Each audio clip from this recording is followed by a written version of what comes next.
Bonjour à tous, bienvenue dans cette formation de DryTech consacrée au hotspot.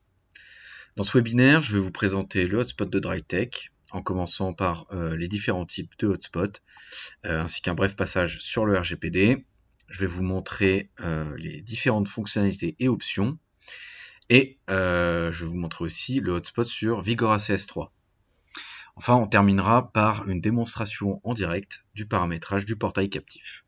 Si vous avez des questions pendant le webinaire, n'hésitez pas à les poser dans le chat, il y aura aussi une séance de questions-réponses à la fin.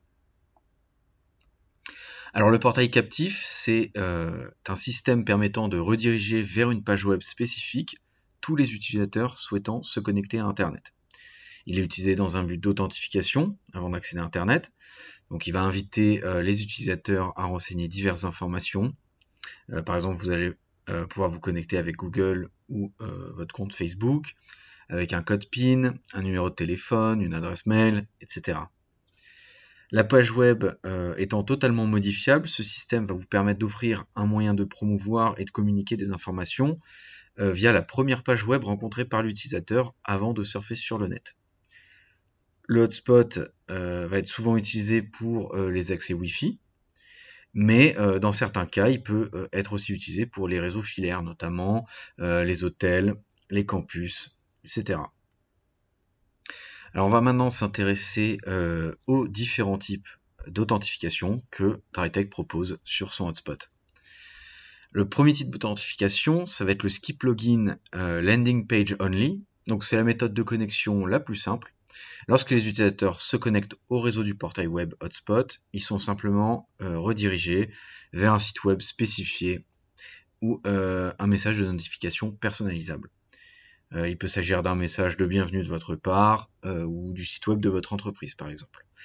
À noter cependant que cette connexion elle n'est pas sécurisée, hein, l'utilisateur ne laisse aucune information, donc c'est une méthode que nous déconseillons.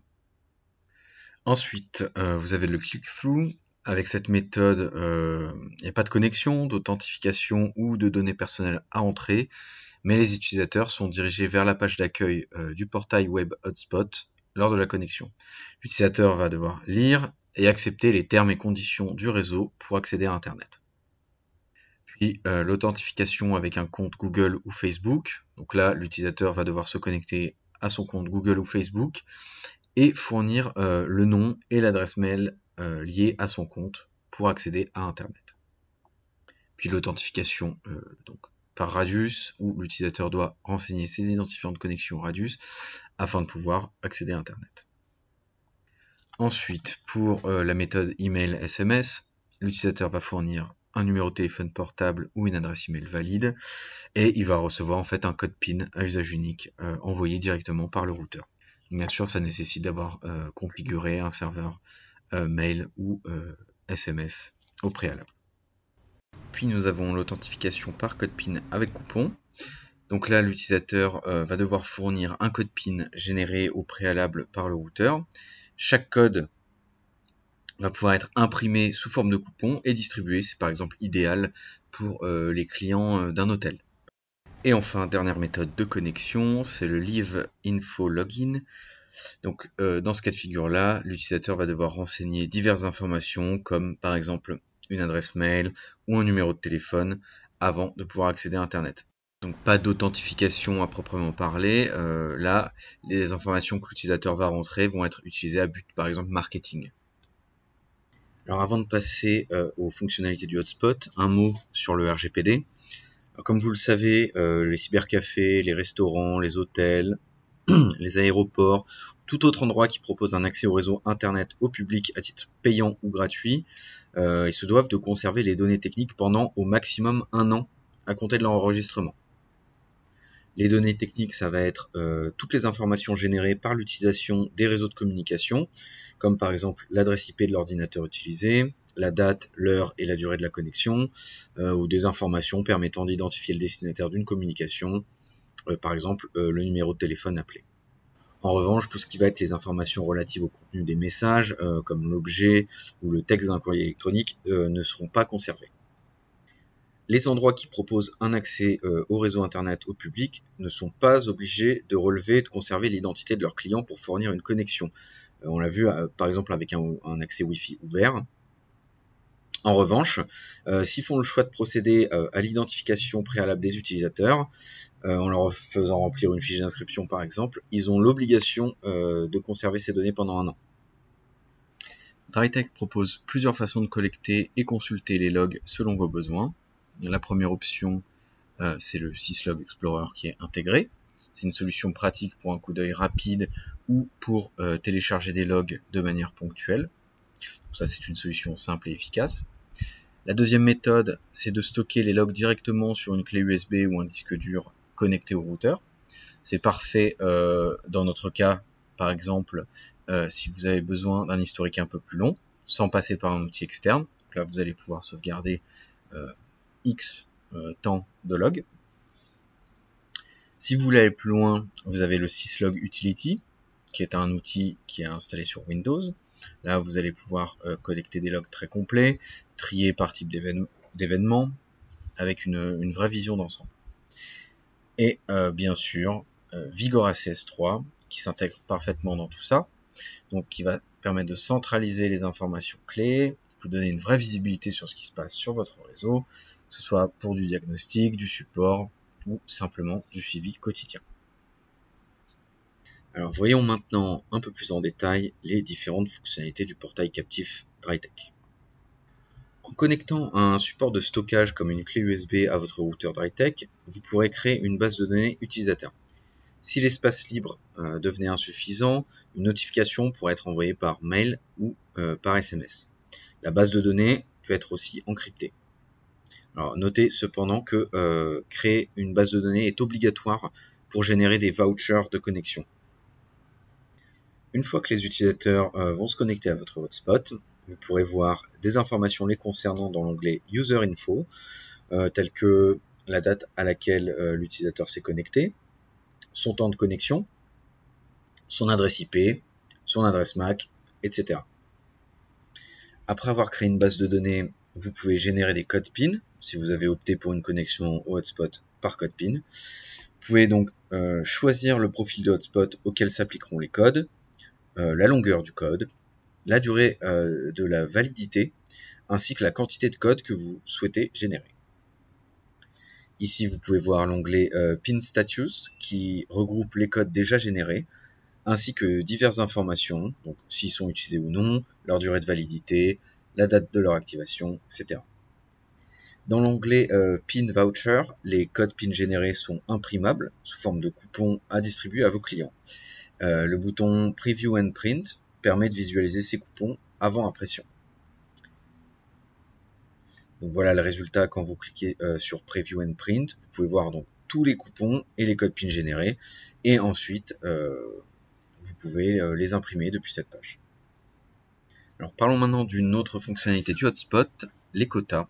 C'est une fonctionnalité qui va permettre de limiter l'accès à Internet à vos clients dans certains cas. Le premier cas, ça va être le time limit, donc la limite de temps. Vous allez définir quand déconnecter les clients. Ça peut être lorsque le temps est écoulé ou lorsque le client est inactif pendant un certain temps. Ensuite, on a la limite de dispositifs. Donc, vous allez définir un nombre de dispositifs avec lesquels un compte peut se connecter au hotspot et quand un compte peut se reconnecter au même hotspot.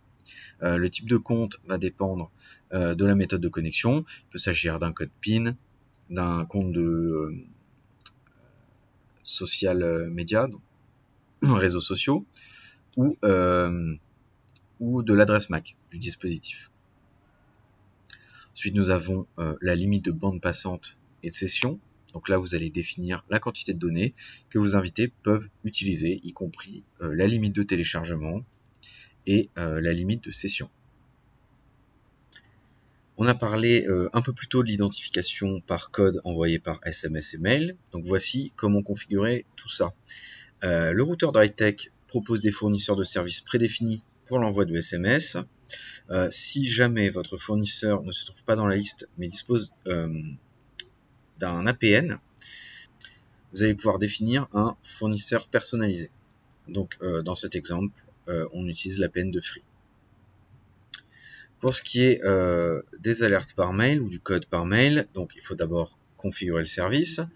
Les informations demandées sont fournies par votre hébergeur, à savoir l'adresse du serveur SMTP, le port SMTP, les identifiants de connexion. Vous pourrez ensuite envoyer un mail de test avec le bouton Send a Test Email et votre serveur mail sera disponible dans la liste quand vous déciderez de configurer un hotspot par mail. Pour utiliser l'authentification Radius sur votre hotspot, vous allez devoir déclarer donc un serveur Radius externe. Pour ça, rendez-vous dans le menu Applications puis Radius. Ici, vous arriverez sur une page de configuration. Vous serez invité à renseigner l'adresse du serveur, le secret partagé, ainsi que le port d'authentification, par défaut 1812, mais vous pouvez le modifier si vous voulez.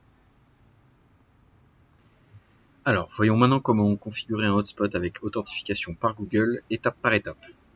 La première étape consiste à se rendre dans le menu Hotspot, puis Profile Setup, et de choisir un profil à configurer.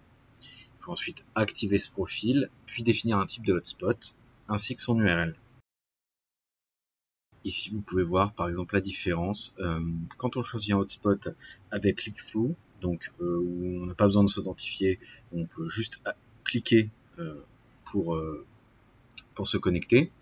Et quand on choisit donc Various Hotspot Login, là on se retrouve devant une liste en fait de types d'authentification. Donc ici on va choisir Google.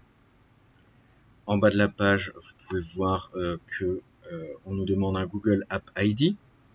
C'est quelque chose qui est nécessaire pour le login avec Google. Donc comment le récupérer? On va tout d'abord créer un projet sur le site consolecloud.google.com.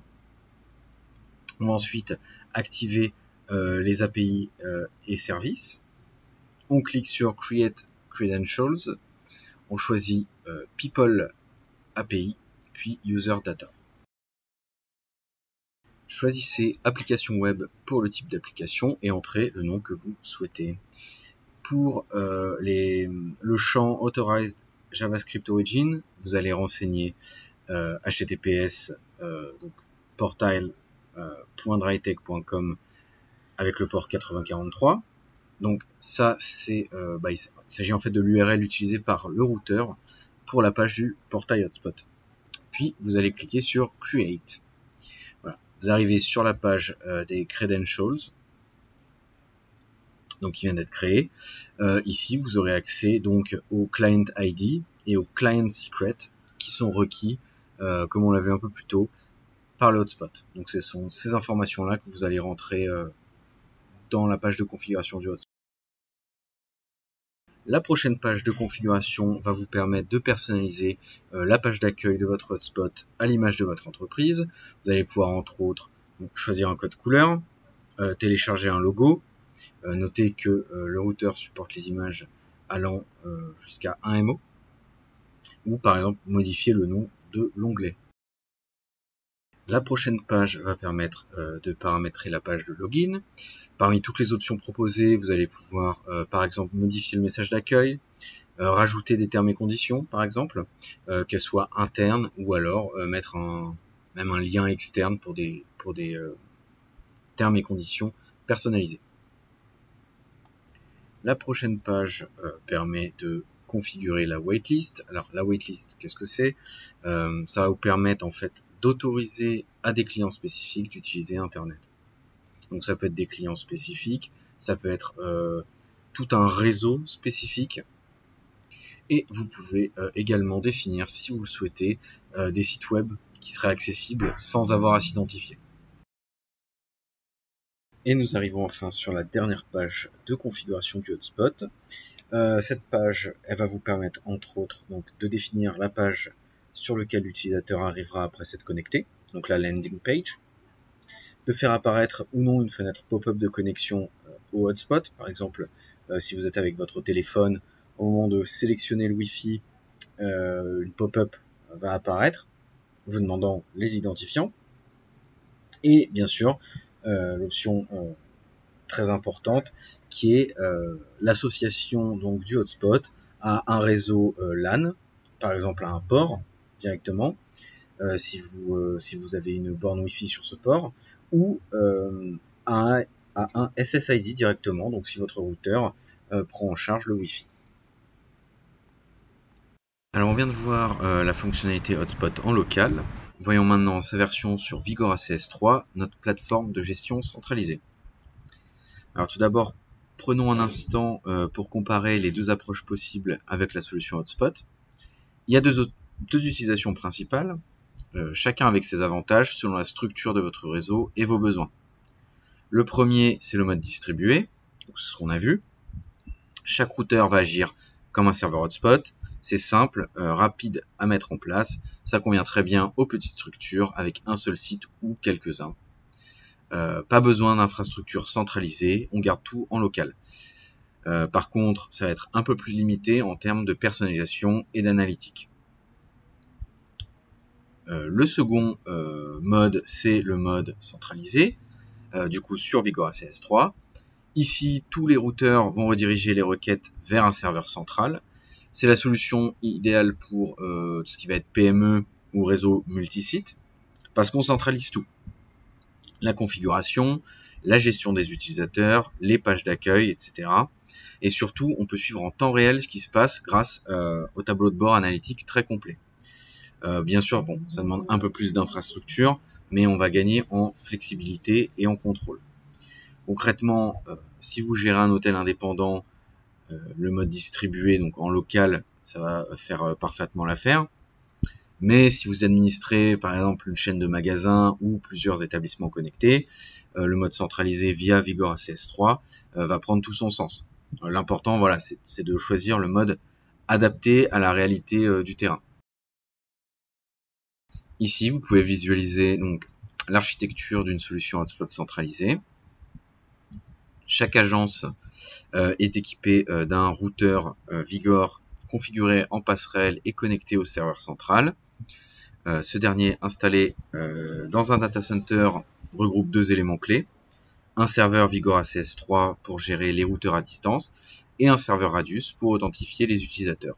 Ce modèle va permettre une gestion unifiée, centralisée et évolutive du Wi-Fi invité sur plusieurs sites. Alors voyons un peu plus concrètement comment fonctionne le mode centralisé côté utilisateur quand quelqu'un se connecte au Wi-Fi. Donc, vous avez un client qui arrive dans votre boutique, votre hôtel ou votre espace partagé. Il se connecte au Wi-Fi comme n'importe quel usager lambda. Et à ce moment-là, donc, il essaye d'aller sur Internet. Et c'est là que le routeur Drytech va rentrer en action, va intercepter la requête, la rediriger automatiquement vers le serveur du portail captif, hébergé ici sur Vigor ACS 3. Sur ce portail, on peut proposer plusieurs méthodes d'authentification, bouton d'accès rapide, réseaux sociaux, code PIN, même une base Radius pour une gestion plus structurée. Une fois que l'utilisateur est authentifié, que ce soit avec un code ou une info de connexion, le serveur portail envoie ces infos au serveur Radius externe qui crée un compte temporaire ou vérifie les droits d'accès. Le Radius va donner son feu vert, le routeur redirige l'utilisateur vers sa page de destination, la landing page, souvent un site d'accueil ou alors le portail d'une marque, et lui donne accès à Internet. Comme on l'a vu avant, toute cette logique peut être déployée sur un parc entier de routeurs avec une gestion unifiée depuis Vigor ACS 3. Un autre avantage de cette version centralisée, c'est le support de 20 langues qui vont vous permettre de déployer un hotspot chez vos clients dans d'autres pays. Ici, vous voyez donc de l'allemand au vietnamien. Vous avez juste à télécharger le pack de langue et de l'installer. Ici, on touche à un gros avantage du hotspot centralisé via Vigor ACS 3, la capacité de provisionner en masse tous vos équipements à distance. Concrètement, vous définissez une seule fois vos paramètres hotspot, comme ici avec le profil Drytech Café, et vous les poussez vers tous vos sites en quelques clics. Méthode de connexion, interface à utiliser, quota, tout va être inclus dans le profil. Dans cet exemple, on voit qu'un routeur Vigor a bien reçu le profil avec le statut complete. Ça veut dire que tout est appliqué et actif sur le terrain. Vous pouvez suivre en direct ce qui est en cours de traitement, ce qui est terminé et ce qui aurait éventuellement échoué. Ce système il est particulièrement pratique pour les chaînes de magasins par exemple, les franchises ou toute entreprise avec plusieurs sites. Parce que du coup, il va vous éviter de devoir reconfigurer manuellement chaque appareil. Une fois que tout est en place, l'étape suivante, c'est évidemment de garder un œil sur ce qui se passe. Et là encore, VigoraCS 3 va vous simplifier la vie avec une vue analytique intégrée. Vous avez accès à des statistiques détaillées sur l'activité de votre réseau hotspot, quels routeurs sont les plus sollicités, combien de clients se sont connectés et quand. On peut filtrer par période pour analyser par exemple un pic d'activité ou simplement avoir un suivi régulier de la fréquentation. C'est particulièrement utile si vous gérez plusieurs sites. Vous allez pouvoir comparer les performances, anticiper des besoins de renforcement de bande passante ou d'équipement, ou même justifier des décisions techniques ou marketing avec des données concrètes. Au-delà des chiffres globaux, VigoraCS 3 vous permet aussi de mieux connaître vos utilisateurs, vos invités, comme on les appelle ici. Vous avez accès à des infos précises, comment ils se sont connectés, par clic, via un compte Radius, un code PIN, depuis quel type d'appareil, quels points d'accès ont-ils utilisé, et surtout, quand, combien de fois et pendant combien de temps. Ce niveau de détail, il est précieux, notamment pour les environnements publics, comme les hôtels, les cafés ou les magasins. Il va permettre d'affiner l'expérience utilisateur, d'identifier les pics de fréquentation ou encore de mieux calibrer vos portails captifs. Alors passons maintenant à la démo.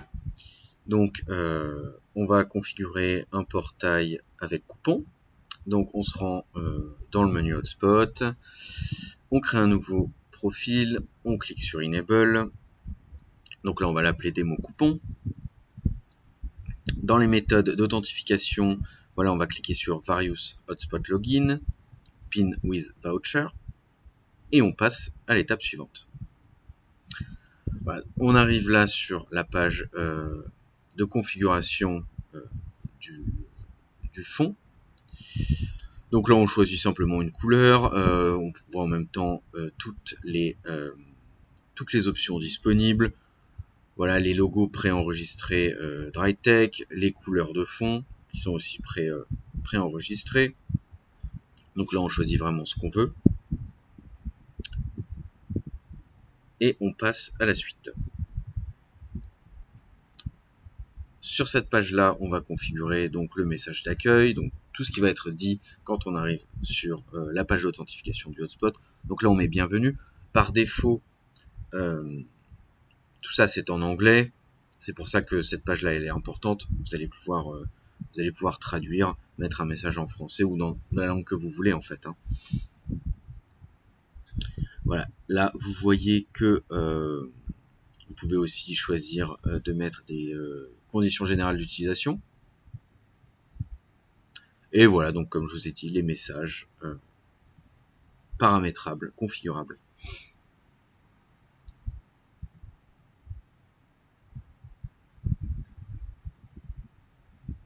La page d'après, il s'agit donc de la page de la waitlist, donc toutes les connexions qu'on va autoriser ou non. Donc tout ce qui est par exemple des ordinateurs qui n'auraient pas besoin de s'identifier sur le hotspot, on va pouvoir les mettre ici. Voilà, si c'est par exemple un ordinateur admin ou autre. Et la dernière page qui donc va nous permettre de mettre en place la pop-up, donc voilà, Captive Portal Detection. Donc ça c'est la pop-up quand vous vous connectez avec votre téléphone par exemple. La landing page, donc une fois que l'utilisateur s'est connecté, s'est authentifié, où est-ce qu'il arrive? Donc là on peut mettre par exemple Google, on va peut-être remettre, voilà, on met drytech.fr, et on choisit bien sûr sur quel port ou sur quel SSID activer ce portail captif. Donc là on va choisir le SSID invité. Et vu qu'on a configuré un portail avec coupon, au préalable on a mis donc une clé USB dans le routeur, on a connecté une clé USB, et on va commencer d'abord par créer une base de données. Donc dans l'onglet Database Setup, qui se trouve dans le menu User Information. Voilà, donc ça va créer un petit dossier de 50 mégas, enfin de 0 mégas mais qui peut aller jusqu'à 50 mégas sur la clé USB. ou sur le disque dur externe. Puis on va se rendre dans Pin Generator. Donc c'est là où on va créer en fait les codes PIN. Voilà, donc on donne un nom, à la fournée de coupons. Le nombre, c'est ce code PIN, la taille du code PIN. Donc là on a pris 6 chiffres. On en veut 10. La politique de quota, donc les quotas par défaut. Et voilà, on clique sur générer et on se retrouve avec donc nos 10 codes PIN prêts à être utilisés. Alors soit on peut les donner comme ça, on peut les écrire, ou soit on peut se retrouver, on peut aller dans PIN Voucher, donc l'onglet PIN Voucher,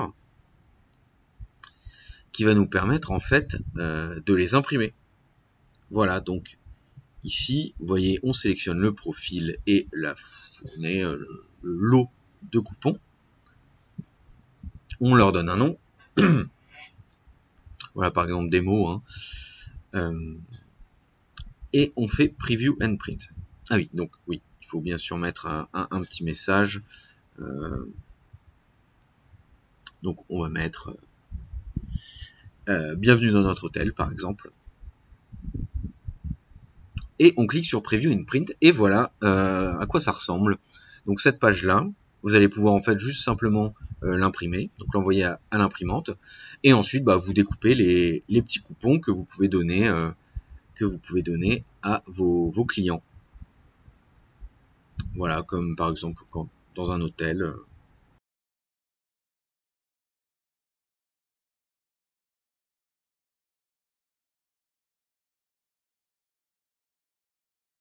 Ce webinaire consacré au hotspot DryTech touche à sa fin. J'espère qu'il vous a plu. Si vous voulez en savoir plus sur les produits et services DryTech, n'hésitez pas à visiter notre site web ou à nous contacter par mail ou par téléphone. Nous restons à votre disposition dans le chat si vous avez des questions et on espère vous revoir à la prochaine session de webinaire. Bonne journée à tous!